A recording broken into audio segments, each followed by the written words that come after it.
From the Sky News Centre, this is Paul Murray Live. Thank you, Chris. Welcome to the show this Thursday night. Looking forward to a big one. Now, you hear the term big government a lot on these airwaves, on podcasts and maybe on your favourite radio shows, but just how big government is sometimes quite shocking. Now, I'm talking about the overall size of Australia right now in terms of our three levels of government, be it federal government, state government or local councils. Now, overall, Australians pay in tax every year $683 billion in tax. Most of it to the federal government via income tax, company tax, or of course the GST, and that is the main source of funding that goes back to the states. But the states, of course, through stamp duty and a whole collection of other things, they have their own ways of making money. The federal government, you pay $550 billion to in tax each and every year. To states, it's $112 billion, and local is $20 billion. So they're not short of a quid. What they spend it on, well, of course, we all know. Supposedly national defence, supposedly education. At the state level, things like trains and police, hospitals and schools, the basic services that we all come to rely upon.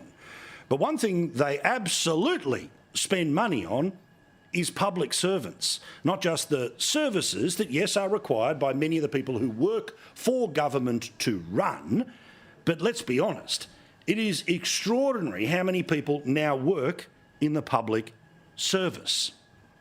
Today, the Australian Bureau of Statistics gave us a helpful indicator about just how big Australian government is. Now, overall, there are 2.4 million public servants at the local, state and federal level.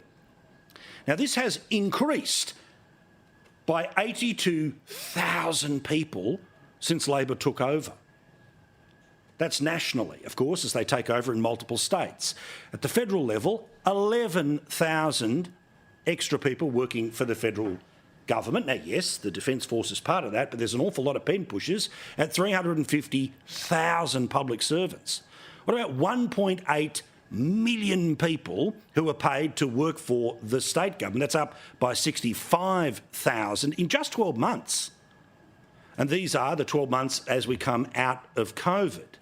As for local government, 208,000 people, up 5,000 people, work for those sectors. But how much does it all cost? Are you sitting down?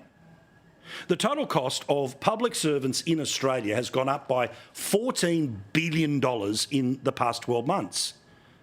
$214.9 billion. 33, almost $34 billion at the federal level, up by more than $1.5 billion. Up by $11 billion is the state public service. And the local government public service is $15.3 billion in wages. Now, to give you an idea here, 79% of all personal tax you pay to the federal government goes to the people who work for the federal government. Extraordinary when we talk about the size of government. And generally speaking, centre-left or far-left governments like we have at the federal level, certainly we also have in Queensland and we definitely have in Victoria, this is part of a political strategy, and it's not just people to be able to deliver on their promises. You see, the idea of the modern centre-left is that you should either be dependent on the government with more than 50%, asking for some form of a handout or getting one even if they didn't ask for it. You either work for the government, like literally millions of people do, or if you're in business, your biggest client is the government. And between those people who are dependent on the government, in the public, private sector and in the welfare sector, then you should have at least half of the country that will always vote for you. That's why the screams of cuts, cuts, cuts, as opposed to rationalisation, rationalisation, or hold your horses, plays so well politically. But it is a reminder about how wasteful we are as a country. Does we honestly believe that the public sector needs to be this big and this expensive? Well, as I say, 79% of personal income tax goes to pay for the public servants.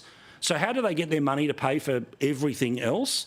Well, of course, the biggest form of that is company tax. Now, company tax has been rising for some time, and this always is the general theory, which is you don't have to have greater productivity, you just have more people buying more things from more companies, and therefore their profits end up leading to taxation. It's the same model as to why 1.5 million people get tipped into the country in the next couple of years, and why big Australia is the ultimate goal of big government. But despite the fact that there is all of this money sloshing around, the cost of government, as you know, is only going to get worse.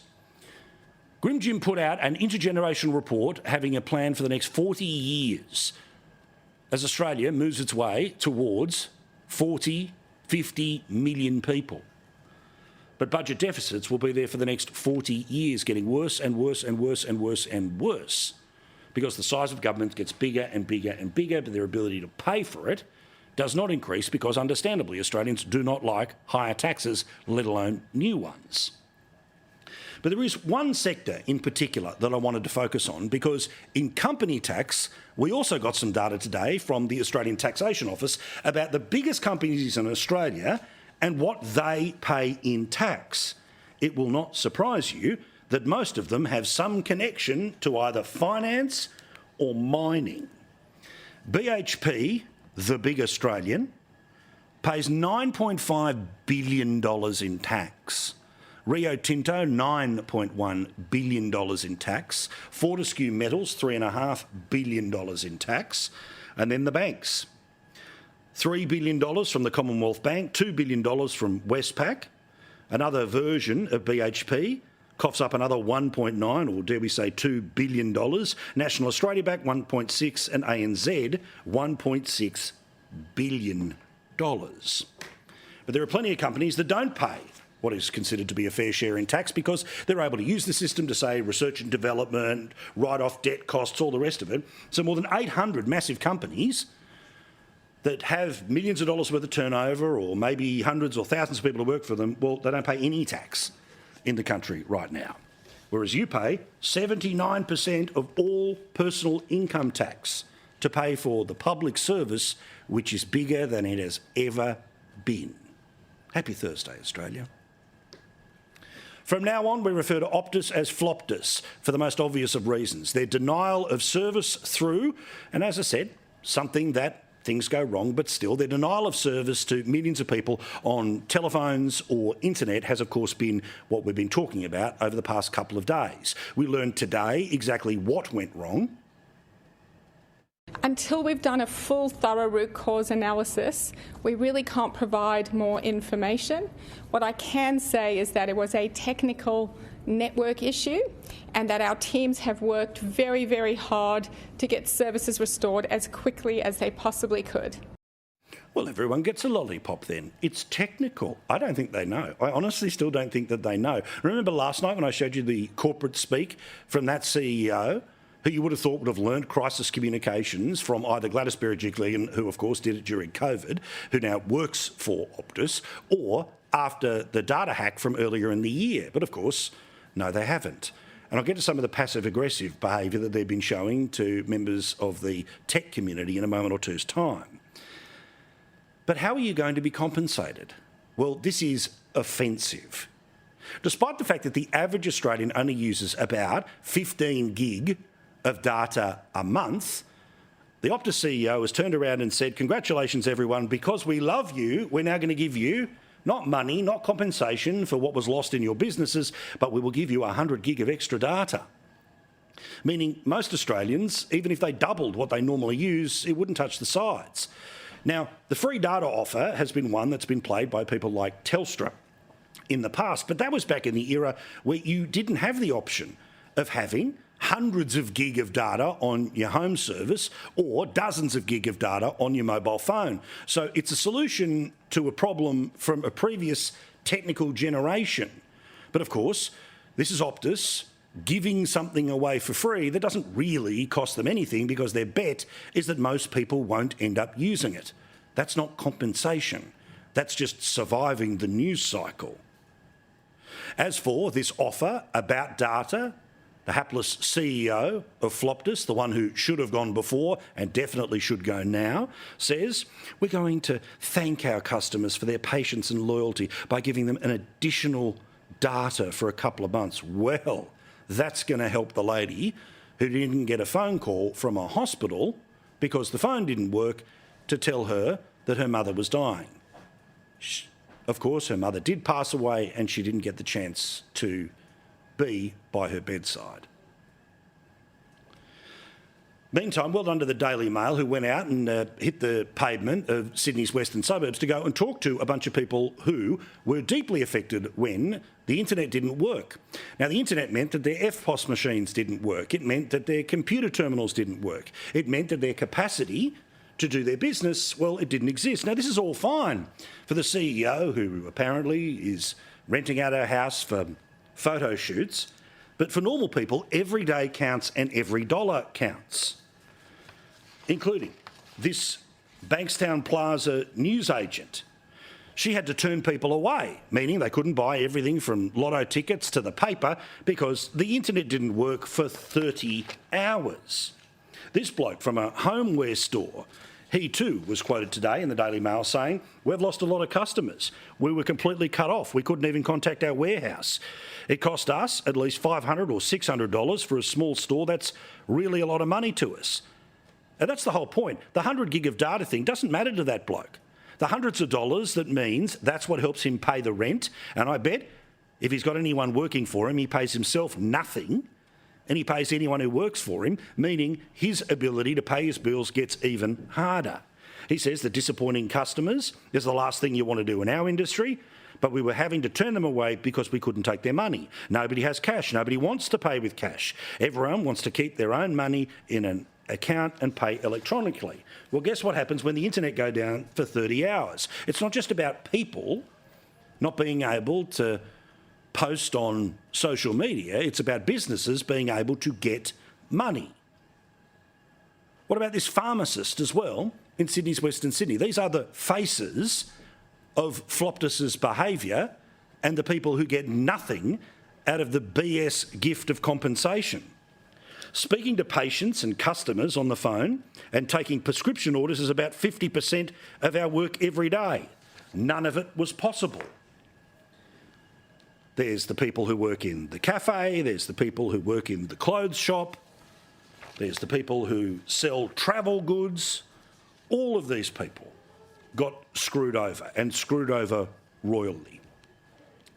Now, the best way to punish a phone company in particular when it fails like they have failed, and they have failed to realise what the consequences of their failure is, and their decision to hide their CEO for hours and hours, and then to decide which selective media organisations they would appear on, including not appearing on this channel, because the person who was updating us all day long was the excellent tech reporter, Trevor Long.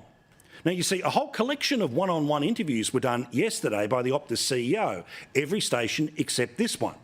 Trevor Long is a spectacular technology reporter because he's able to look at it always from the consumer's side of things. His website, and I want you to go and like it on Facebook and check it out now, is called EFTM.com, everything for the man, but it's about technology. And he has, again, pointed out the failures of Optus and particularly this free data deal. Now, I had the chance to talk to Trevor, who also does things on the Today Show, lots of radio spots. I think he literally did more media appearances yesterday than somebody who's running for office the day before an election. But that's because he wanted to tell people what was going on. But the massive PR team, who were not involved in trying to put the system back together again in Optus, have been finding ways to have a crack at him passive-aggressively via major news organisations for the past 24 hours. They will seek to freeze him out and to virtually punish the media organisations who continue to talk to him. Well, we will continue to talk to him, as I hope will everyone who's spoken to him on their radio or television shows in the past 24 hours. Do not give in to the bullying that is obviously at play here with Optus. Now, I spoke to Trevor about how easy it is for you to change phone providers. Now, about 30% of Australians believe that if you change phone provider, you will lose your telephone number. That is not true.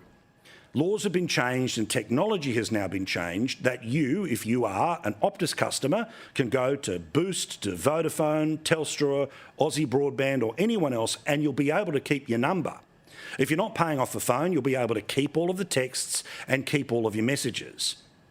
The best way to send a message to a company that is as disgraceful in being aware of the consequences of its lack of communication and lack of awareness about its actions, because they deal in thousands of customers and millions of dollars.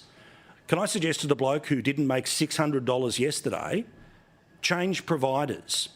You can do this online, but more importantly, for most people, particularly older people, tomorrow go to your local shop, that is a Telstra shop, a Vodafone shop, or go online to Aussie Broadband or Boost, these people aren't paying me, and take your service somewhere else.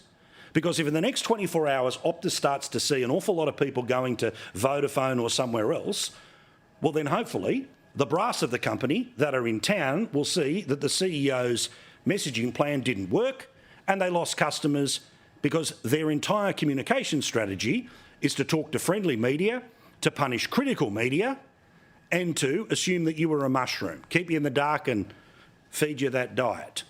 Change your phone, move your plan. You can do it. It's remarkably easy. If you're on a contract with another provider, these things can become a little bit complicated, but most people aren't anymore. So if you're like me, you feel the same about Optus, about its behaviour, about its CEO. Change phone providers tomorrow, because they'll see in real time their customer base disappear. Huge news out of the High Court in the past couple of days. Now, this actually happened on Tuesday, but I can't believe that there has not been greater focus on this in the past couple of days because it is haunting in terms of its detail. Now, if you ever wanted a reminder about how activist the High Court is and why Australia made the right decision in not letting this High Court fiddle around with constitutional change, and that's why Australians made the decision they did a few weeks ago when it came to The Voice, I want to tell you about a decision about illegal boats. Now, as you remember, under the previous Labor government, 50,000 people came to this country via illegal boats. Slowly but surely, those people have left permanent detention, and this government decided to offer citizenship to many of the tens of thousands of people who were not refugees. But because the Prime Minister wanted to play it up with The Guardian, win over Twitter and potentially win a few votes, the people who were never refugees are now citizens of Australia with the opportunity to pull on the family reunion scheme, meaning the system worked for them.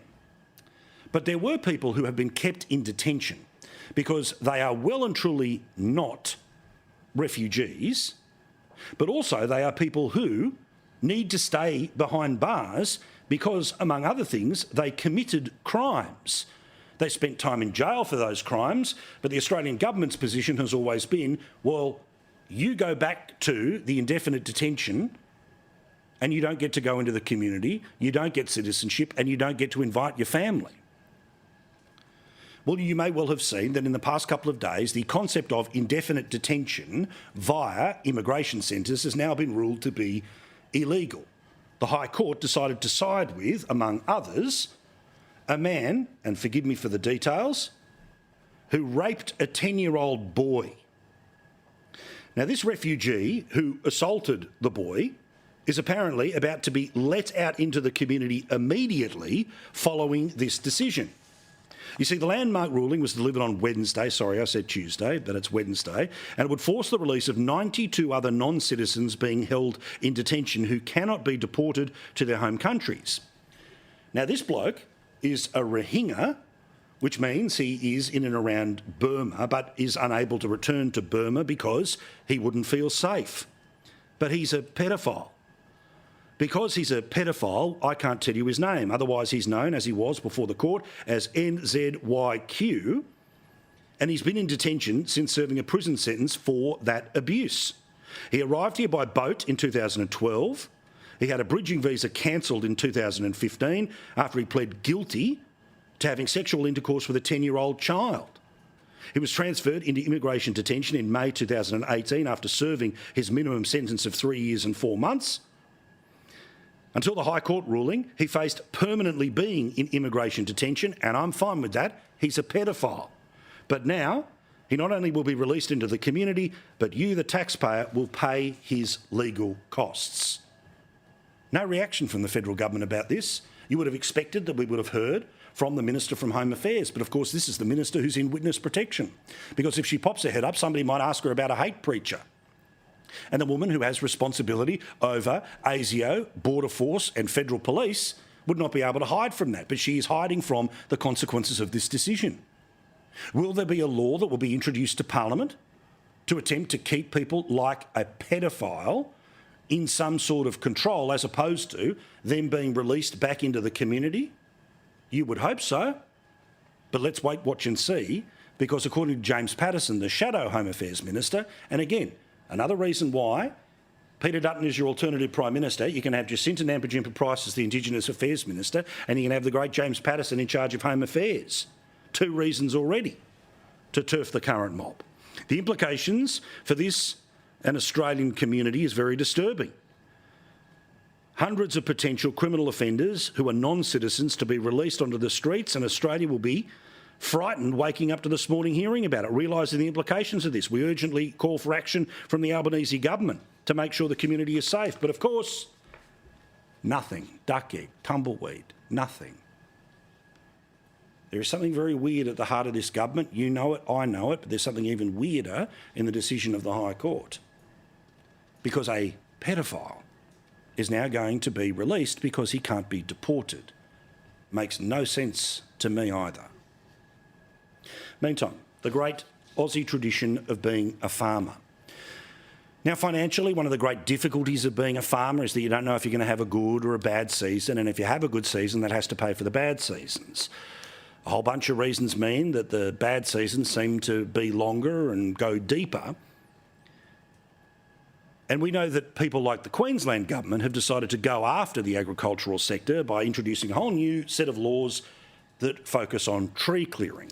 You see, more trees means they suck in the emissions, and if you suck in the emissions, well, then you help us when it comes to the global ecosystem.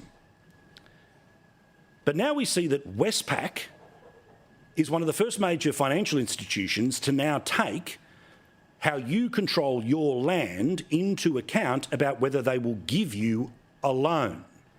Now, for obvious reasons, there are people who either need to clear brush, clear trees, or take care of the land because you want it to be profitable.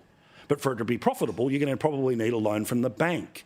Well, again, this was the story that should have been bigger news today, but because most of the people live in the Canberra bubble, most of the media aren't living cost of living, and most of the people couldn't care less about farmers, it's just a place to put solar panels. Have a look at this. Westpac revealed the lending change on Monday of this week, raising concerns with the livestock industry about how it would be implemented and the likelihood of it setting a precedent among other banks. You see, once one does it, they all do it.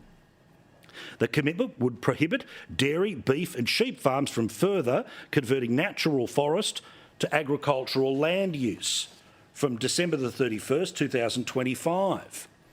Farmers are worried that the bank could use definitions of deforestation which are not about Australia, but are more so international ones set by, among others, the UN. Cattle Australia's acting chief executive said that overseas definitions of tree clearing were not adaptable to Australian contexts because they didn't recognise management of regrowth or woody weeds like lantana that can show up on satellite image as cleared land. So Westpac now is telling you that if you're a farmer planning to control your land and clear the lantana, there's a chance they won't give you a loan. Reaction from the government, of course, nothing. Because yet again our Prime Minister is overseas. He was on his way to his 20th trip there as Airbus Albo. And after going to China, the media, unbelievably, still licking his boots and loving the chance to be that close to a communist leader, wrote rubbish like this. Handsome boy, Albanese may have managed to turn China's iron fist into a velvet glove. Can you hear the Kenny G love music playing in the background? Well, of course, as you know, he's currently at the Pacific Islands Forum making all sorts of promises to, among other, Papua New Guinea, fistful of taxpayers' money before we have to hand out more taxpayers' money. No promise about how this money is spent and to make sure that it's all spent properly. But as you may have seen, Albo also did a little bit of dancing, doing his bit to play along with the locals. It's always embarrassing when an Australian Prime Minister has to do this. But, oh, the internet was broken. How good's Albo just jigging around? But the reason I play all of this is because it gives me a chance to play my favourite moment of awkward politician dancing. Remember when Bill Shorten was also in the Pacific Islands and he was dancing around, headdress and all, and then he realised that a lot of people around him don't have tops on. Where do I look? Where do I look? Where do I look? Why am I not Prime Minister? And finally, in the United States, today, a huge event in the Republican Party, but not really a huge event about whom the next President of the United States will be, because all roads seem to suggest that Republicans are on their way to nominating Donald Trump, and even a poll today showed that he's up in Florida by about 30 points over Ron DeSantis. So Donald Trump, yet again, did not turn up to a debate tonight in the United States. Instead, he let a bunch of people who have no chance of becoming the Republican nominee, because their entire campaign is, well, if he goes to jail, it'll be me, right? And they were debating tonight on NBC in the United States. Ron DeSantis, well, he was ready, and he did his best to have a crack at Donald Trump. Now, if you look where we are now, it's a lot different than where we were in 2016. And Donald Trump's a lot different guy than he was in 2016. He owes it to you to be on this stage and explain why he should get another chance. He should explain why he didn't have Mexico pay for the border wall. He should explain why he racked up so much debt. He should explain why he didn't drain the swamp. And he said Republicans were going to get tired of winning. Well, we saw last night, I'm sick of Republicans losing. Of course, you would have heard by now, but Vivek Ramaswamy, the man who is pretty good on woke, but also decided to go after everyone from the boss of the Republican Party to the television station that was hosting the debate. Let's speak the truth. I mean, since Ronna McDaniel took over as chairwoman of the RNC in 2017, we have lost 2018, 2020, 2022, no red wave that never came. We got trounced last night in 2023. Think about who's moderating this debate. This should be Tucker Carlson, Joe Rogan, and Elon Musk. We'd have 10 times the viewership, asking questions that GOP primary voters actually care about and bringing more people into our party. I don't disagree there. If it's about a GOP primary, rather than a bunch of people who will never vote Republican, why not have some people who at least are Republican friendly? Probably a little too RFK friendly, but still, you get my point. But then after doing all of that good work, he decided to go personal against Nikki Haley, the person who most likely will end up as the Republican establishment choice to take on Trump. You have the likes of Nikki Haley, who stepped down from her time at the UN. Bankrupt or in debt was her family.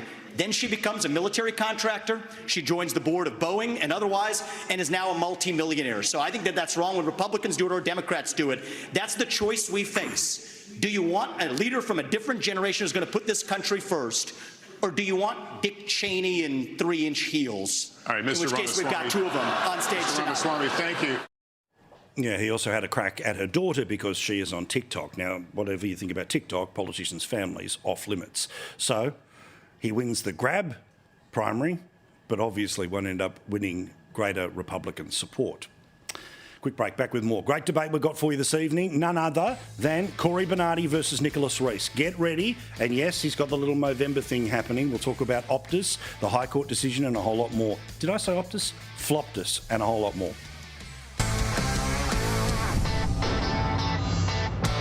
Well, how's this for a fun Thursday night? Nicholas Rees is the Deputy Lord Mayor of Melbourne, and the caterpillar on his upper lip is part of Movember, the excellent charity that he helped launch. A man who, of course, remains just clean-shaven all the time because he would never allow anything other than chest hair to be his focus, is none other than Cory Bernardi.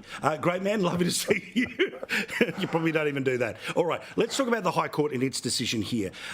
Nicholas, the concept is that indefinite detention is not acceptable. The suggestion being that people who can't be deported somewhere else at some point have to be released here. But if one of them's a pedophile, how's that okay? Yeah, so look, I do think that community safety needs to be paramount in these matters. So if there is a safety concern for the Australian people in having a person let out, then I think the law clearly needs to ensure that that person can be retained. I also feel I need to say, and I know you'll both agree with me because you're lovers of freedom and the rights of man and women and humankind, that the notion of indefinite detention is something that shouldn't be allowed under our constitution. You know, we don't like it when we see Julian Assange apparently locked up forever without any proper recourse, and equally it should apply here in our own country when somebody is detained forever and ever simply because the Australian government can't ascertain that that person has a state that they can be sent back to. Yeah, but so, you know, there's 124 people in detention. Because they decided to enter the country illegally. They were deemed not to be refugees, meaning they rolled the dice, and why should they win? Well, we have an obligation to humanity, to human beings who come to this country, and if somebody can't be sent back somewhere, if they are stateless, then Australia has an obligation as a country which respects human rights to allow that person to be free. Now, again, I want to stress that if there's a community safety issue, that trumps everything.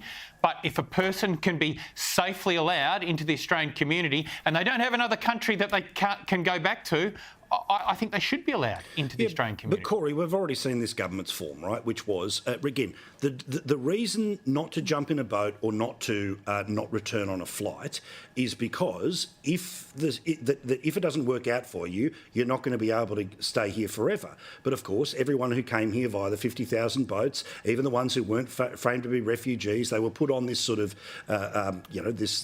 this mouse wheel of not really end up getting citizenship. This government turns around and gives them citizenship, which of course leads to family reunion, meaning it worked, right? It worked. How is that not going to be the same in this scenario, including for, the convicted pedophile? Yeah, well, here's the point. Nicholas, at least we agree that people who are a community concern shouldn't be in the community, and a pedo is a community concern. I don't want him living in my community, and I'm sure no other Australian does either. But this is a much bigger problem, Paul. Firstly, let's not conflate people who come here in aeroplanes because they've provided identification. They've provided, maybe they've lied about their status, but they've got documents, they've got visas and travel documents to come here, so we know who they are. The people who come here by boat, notorious country shoppers, they are fleeing not persecution because they go to 2 or 3 countries on the way, and they're coming here for economic benefits, and we have to put a stop to that. I can't believe that the High Court has overturned a previous decision of the High Court after 20-odd years, and it's now incumbent upon Parliament to tighten up the legislation to make it comply with the court's findings and the Australian Constitution. And the best way we can do it, I think we should withdraw fully from the Refugee Convention. It's just an outdated, outmoded thing. It was rorted mercilessly, and it continues to be rorted under the left. Well, why not? Why shouldn't we withdraw from it, Nicholas? Because it was designed for a different time, and now we have people who are just scamming the system, not fleeing persecution, not because they're scared, but because they want welfare. And we've got 5 million people on income support in this country. We don't need any more of them. We've got 2.5 million public servants spending $214 billion, as Paul pointed out. And you reckon we can afford more nonsense like this? This country is going down the gurgler at a rate of knots, and it's because of bleeding hearts who say, no, what's happened in the rest of the world will not happen here. Well, it is, and it's destroying us. Nicholas? Well, I'm sorry, Corey. I mean, that would be an absolute disgrace if Australia walked away from the UN Charter on human rights and refugees. I mean, we hold our head high in this world for our record in accepting refugees in this country, starting with Jewish people fleeing the Holocaust, from others fleeing other atrocities in Europe, to the Vietnamese in the 1970s, the Bosnians and Serbians in more recent times. But the idea that we would walk away from something like that goes to the absolute core of the good nation that we are. And for you to even be suggesting that is really irresponsible, have a look at the good nation. Corey. Have a look at the good nation we are by the people who are chanting death to Jews around the Opera House. Gas the Jews. Have a look at the people who are raping 10-year-old kids on the street. And now apparently they're allowed to stay in this country. That is the disgrace, mate. And the fact that you and your ilk, the left, have been defending this garbage for decades, and some on the right as well, has led us to this parlous position. Someone's got to speak truth to this garbage, and if that means dropping out of these crappy leftist international organisations, we've got to do it. What about what I was saying Corey, before? this is not a left-right thing. That's been a thing of bipartisan support for since the Second World War, Corey. So it's not left or right. It's been a bipartisan pillar of foreign policy and our approach to human rights. There are plenty of apologists in the Liberal Party and the Labor Party, Nicholas, and the Greens. Let me move on. All right, so to what I was talking about at the start of the show. How does it work, Nicholas, that Australia's now got 2.5 million people who work for government? Yes, that's teachers. Yes, that's police officers. But not a lot of those people are working for the federal government. There are, 350,000 public servants who work for the federal government. That's up 11,000. The state government's 1.8 million people. That's exploded by 65,000. And the costs of all of this total $214 billion, and that's up by almost $14 billion from the year before. Now, honestly, you can't have a system growing at that rate, can you? Well, look, I think governments need to manage their budgets carefully, and they need to manage their HR bills carefully as well. So you don't want government to be any bigger than it needs to be, because that creates a burden on taxpayers. But equally, I think government needs to be the right size for the challenges we face as a society. And so whether it's been a Liberal government or a Labor government, in recent decades, you have seen those numbers of public servants increasing. Why is that? It's because of broader things happening in society. It's an ageing population. Who do you think's caring for those older Australians? It's more often than not people working in government. Increasing number of teachers. Well, that's because as societies become wealthier, they spend more money on education. So you have more people working in the education sector. So I don't want government to be any bigger than it needs to be, but equally, I think it should be the right size for the challenges we face. Well, $214 billion across all those sectors. Government is fatter than I am, and I'm morbidly obese. Corey? Paul, I don't think we should bring your waistline into this debate. Just finding it. Just trying to provide more clips for the internet. There are whole shows dedicated. To having a crack at us. According to Nicholas's you want to give a sense of the scale of the thing, do you? Public servants.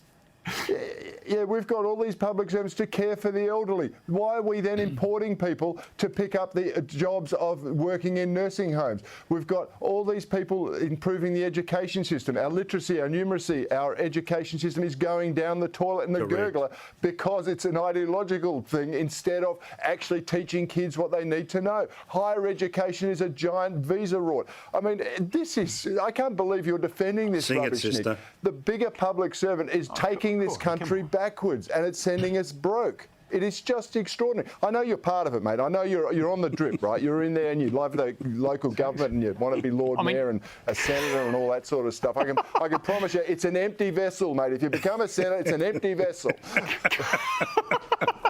Now, Corey, I know we haven't faced off for a while. And you're excited. But I cannot let you get away with these wild generalisations like higher education in Australia is a giant visa rort. I'm sorry, that's one of the biggest and most important sectors of our country. It's educating the next generation of Australian leaders and scientists and teachers and nurses and doctors. And so I'm sorry, I just can't let you get away with that. That's just just wildly It's overthrown. And so police. take a tablet, calm down, and let's get not. back to some proper debating. All right. Now, I want to talk to you about the role of... Go. No, go for it, Corey. Come on. You look like you got one in you. Go for it. No, mate. I mean, if I said take a tablet to him, of course, Nick would say I'm taking it in the injecting room in Melbourne. Yeah, just don't light up a cigarette. Just don't light up a cigarette, because that's the really bad stuff, right? What people are shooting up. Now, also, let's talk about the role of local government here, where and Nicholas, I want to save a minute or so for talking about Movember. Local councils making decisions about what's happening in the Middle East. At what point does local council say, you know what, not our remit?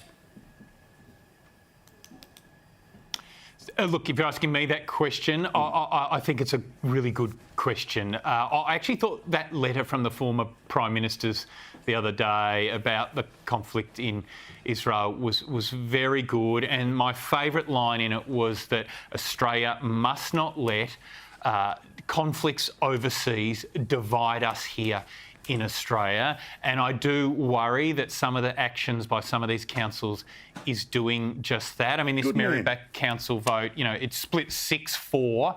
I mean, I don't think the Prime Minister of Israel or the leadership of Hamas are there going, oh, hang on a second, this vote's about to come down in Maryback Council in the northern suburbs of Melbourne. We better just see what that is before we decide what we do next. Like, it's not having any impact, and I think local government's focus needs to be on local communities, local services, and that's the community they're elected to serve, and I do think they need to focus on that. In a second, I want to talk about internet censorship and, of course, this government's plans to censor the internet. We'll do that with Dave Ruben in a moment or two's time. Corey, your winner or loser of the week, though? Well, the winner of the week, I've got to say, I went to the Melbourne Cup and I thought it was an extraordinary event. I've never been before, and I salute whoever puts it all together because it was fantastic.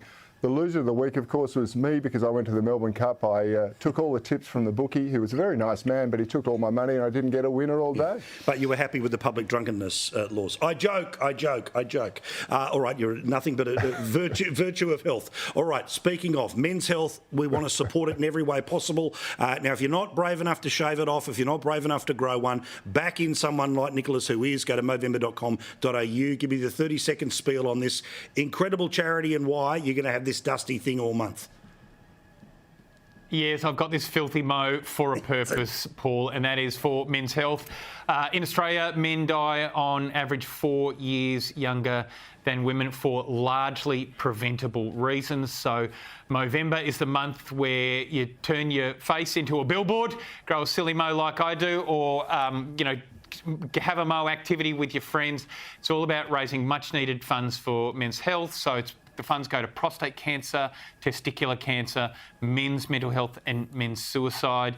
And it's been an extraordinary charity that's had a real impact, particularly on prostate cancer and now increasingly on mental health. So support the Mo's in your life and support men's health. All right, Nicholas, we'll find out how we can support you, as always, with the annual shout-out. Thank you, lads. No one gets the last word, only I do. Thank you. Do appreciate it. Dave Ruben standing by from the United States. And he's a man who is, of course, part of the independent media world. What does he think about more attempts to shut down free speech online? Dave's next.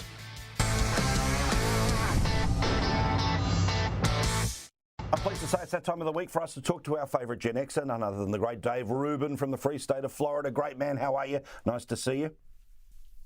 Paul, I have a very depressing thing to tell you right up top, since you always mention the Gen X thing. I am 47 years old. I'm playing in a over 30 men's basketball league right now. And I was the oldest player on the court last night, and one of my teammates started calling me Old Dave. Oh, hang on. This is no. That's our parents. We're still with it. We're still holding on. Although I must say I identify probably more and more with Homer Simpson's great line, which he says, I used to be with it and cool, and then they changed what with it and cool was, and now with it and cool seems, what is it? Weird and scary. We're all Homer Simpson now. Yeah, correct. And hopefully not choking our children, which was the big announcement this week on that show. Now, a couple of things.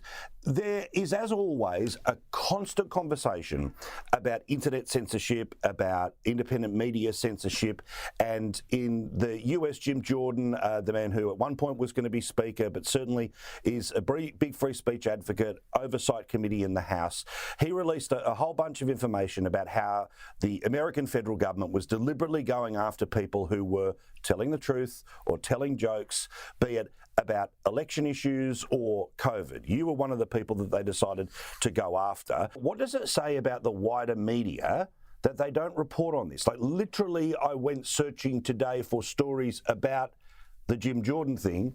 You have to send out a search party.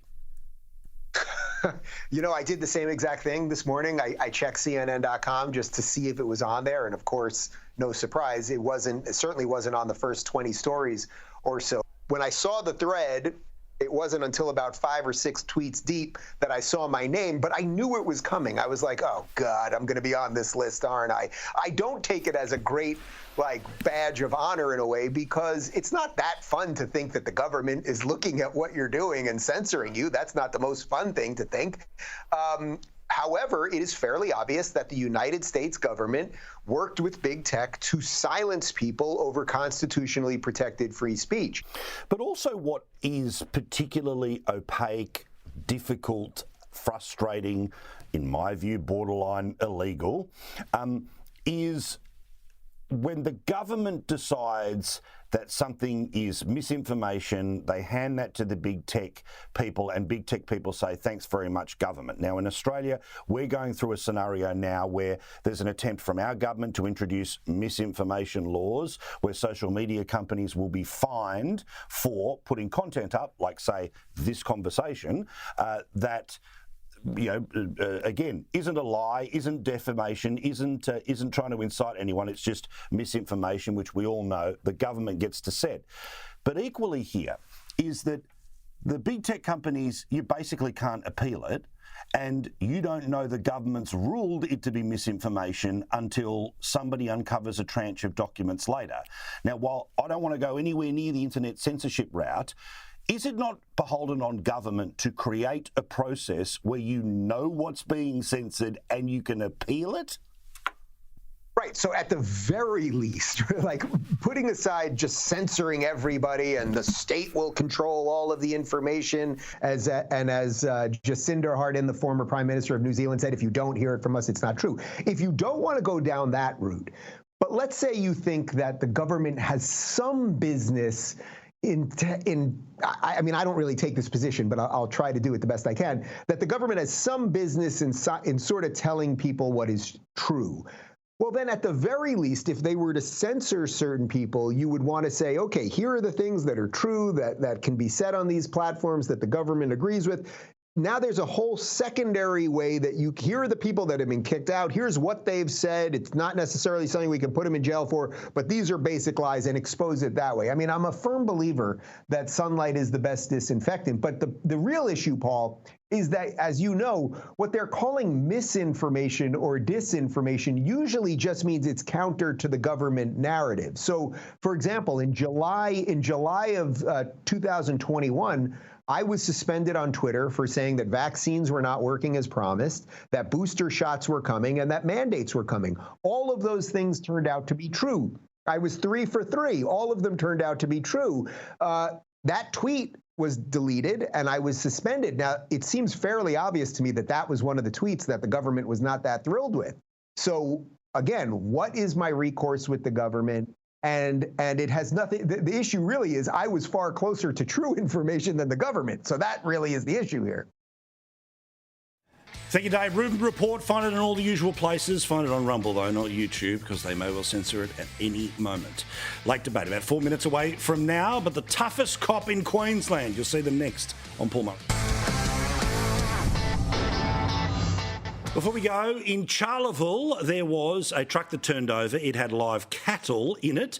Amongst them were a bull. And a bull decided to go charging at the police officer. Thankfully, the police officer had a protective vest. Everyone's okay. And he's the toughest cop in Queensland. Have a great weekend. Go Yankees. Ta-da.